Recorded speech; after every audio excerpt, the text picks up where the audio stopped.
Okay, we're having this amazing question. So for x, given that what x plus 1 is equals to x, let's solve it. And the normal thing we are going to do is what x plus 1. You subtract 1 here, you subtract x here, is equals to what x minus x. Hence, at the end, we are going to be having what 1 is equals to 0. And actually, this is not correct. What if we plot this on the line? We plot this on the number line, we are going to have what? The graph of x will be a straight line crossing at this entry. And the graph of x plus 1 will be what? A graph here. Here is x plus 1. And here is x. Meaning there will not be a point of intersection between the two. Well, now if we introduce a modulus symbol to solve for this question. Okay, the modulus of x is equal to what?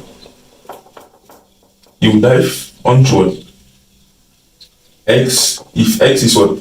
Greater than 0, and minus x, if x is what? Less than 0.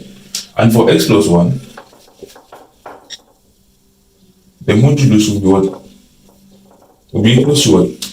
X plus 1 if what x is greater than 0, and x plus 1 that is negative of this if x is less than 0.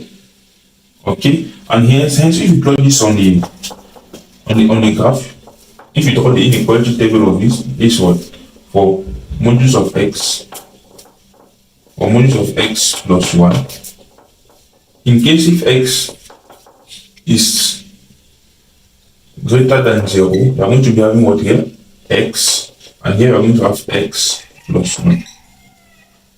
Now, if your x is between negative 1, less than or equals to x, which is less than 0, we are going to be having what? Minus x here, and we are going to have what?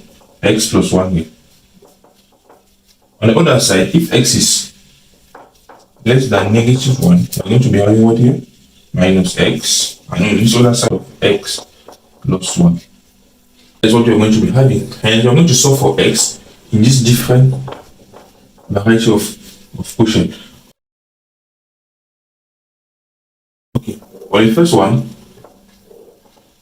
in case x is greater than 0, we are going to be having what? X is equals to what? X plus 1. And this will turn to 0 is equals to 1. That is impossible. In the second case, if in this case x negative 1 less than or equals to x, which is less than 0, we are going to be having what? Minus x is equals to what? X plus 1. And you are going to have what? Minus 2x is equals to 1. Therefore, x is equals to minus half. So switch it here. In the third case, where x is less than negative 1, having what? Minus x is equals to what? Minus x plus 1. This and this will cancel, and therefore x 0 is equals to 1. That is impossible. Hence, the only case where this is true is in the case where x is in between negative 1 and 0. And you have the answer as x is equals to half.